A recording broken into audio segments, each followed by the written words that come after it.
లలితాదేవి నవరాత్రిలో వెనుక ఉన్న పురాణ కథ ఏమిటో మీకు తెలుసా?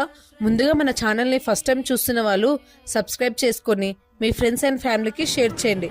ఒకప్పుడు బండాసురుడు అనే రాక్షసుడు దేవతలను తీవ్రంగా వేధిస్తున్నాడు. అప్పుడు దేవతలు అందరూ కలిసి లలితాదేవికి ప్రార్థించారు. అప్పుడు లలితాదేవి అవతరించారు. లలితాదేవి సాక్షాత్తు పరాశక్తి స్వరూపం. అప్పుడు ఆమె శ్రీచక్రంతో యుద్ధం చేసి బందాసురుని సంహరించింది.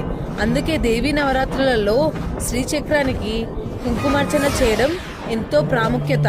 అందుకే ఈ నవరాత్రుల సమయంలో అజ్ఞానం, చెడు శక్తులన్నీ నశిస్తాయి. అలాగే మనకు శుభం, శక్తి, ఐశ్వర్యం పెరుగుతుంది. ముఖ్యంగా లలిత సహస్రనామం చదివితే దేవి అనుగ్రహం త్వరగా లభిస్తుందని నమ్మకం. ఇలాంటి ఎన్నో ఆధ్యాత్మిక విషయాల కోసం మన ఛానల్ని ఇప్పుడే సబ్స్క్రైబ్ చేసుకోండి.